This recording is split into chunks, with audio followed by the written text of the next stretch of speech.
जी। अब अगले 14वां पद मैं शुरू कर रहा हूँ। राजाओं सा सिर पर लगा लसा दिव्य आपीड़ होगा, शोभा होगी उभय श्रुत से स्वर्ण के कुंडलों की, नाना रत्ना कलित भुज से मंजू केयूर होंगे, मोती माला लसित उनका कंब सा कंठ होगा। अब देखिए उनके शरीर की शोभा बताई जा रही है। उनके सिर पर राजाओं जैसा मुकुट सुशोभित होगा, उनके दोनों कानों के कुंडल शोभा पा रहे होंगे, नाना रत्नाकरित भुज से मंजू केयूर होंगे, उनकी भुजाओं में अनेक रत्नों से युक्त बाजूबंद होंगे, मोती माला लसित उनका कंब सा कंठ होगा और उनका कंठ शंख के समान तथा मोतियों की माला से सुशोभित होगा। आगे आते हैं। तेरे में है ना ये गुण जो तू व्यथाएं सुनाए, व्यापारों को प्रखर मति और युक्तियों से चलाना, बैठे जो निज सदन में मेघ सी कांति वाले तो चित्रों को इस भवन के ध्यान से दुख देख जाना।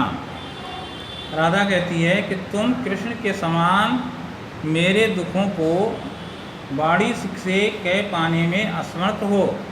इसका कारण मेरी व्यथा और संदेश को उन तक पहुंचाने में अपनी तीव्र बुद्धि और विवेक का प्रयोग करते हुए उचित क्रिया व्यापारों के माध्यम से अपना कार्य पूरा करना।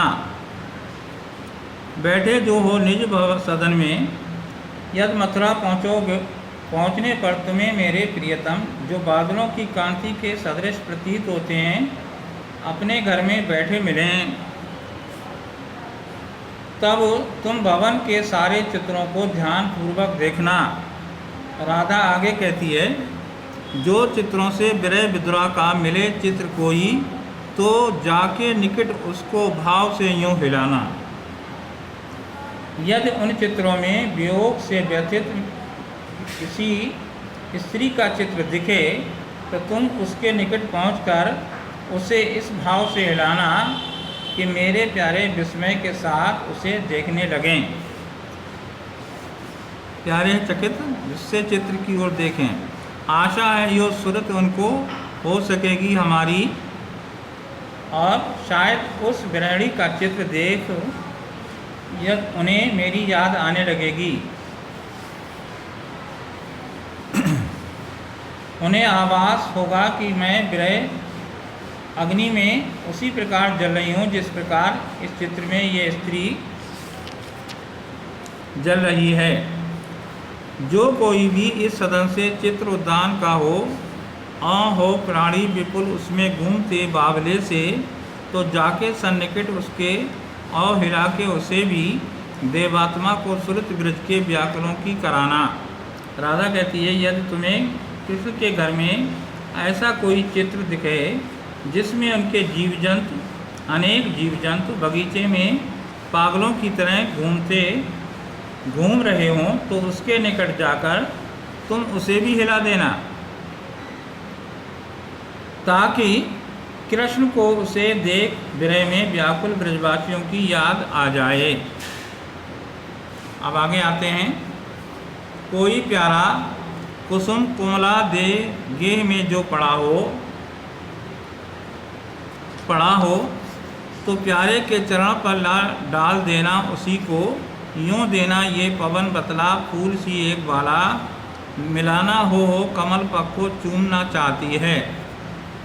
कह रहे हैं, यदि घर में कोई सुंदर फूल कुमलाया हुआ पड़ा हो तो उसे उठाकर प्रेम के साथ प्रियतम के चरणों पर डाल देना। यूँ देना ये पवन बतला फूल सी एक बाला, और इस प्रकार हे पवन तू उन्हें बता देना कि फूल जैसी एक सुकोमल बाला दुखित होकर अपने आप के चरणों को चूमना चाहती है। जो प्यारे मंज उपवन या वाटिका में खड़े हों, छिद्रों में जा कुड़ित करना बेड़सा कीचकों को। यदि प्रियतम सुंदर उपवन या बगीचे में हों तो बांसों के छेदों में जाकर उन्हें बांसुरी के समान बजाना, इस प्रकार से उन्हें गोपियों का स्मरण यानी याद हो जाएगी, जो प्रिय की बांसुरी सुनने की इच्छा से बहुत व्याकुल हो जाया करती थीं। लाके फूले कमल दल को श्याम के सामने ही थोड़ा थोड़ा विपुल जल से व्यग्र हो डुबाना, यूँ देना ये भागिनी जतला एक अम्बोज नेत्रा, आँखों को हो विरह विद्रा वार में बोरती है। प्रिय के सामने खिले हुए कमल पत्र को लाकर व्याकुलता के साथ थोड़ा थोड़ा जल में डुबाना। हे बहन, इस प्रकार उन्हें बतला देना कि कमल जैसे नेत्रों वाली राधा आपके वियोग में दुखी होकर अपनी आँखों को आंसुओं में डुबाए रखती है। अब आते हैं अगले वीडियो पर।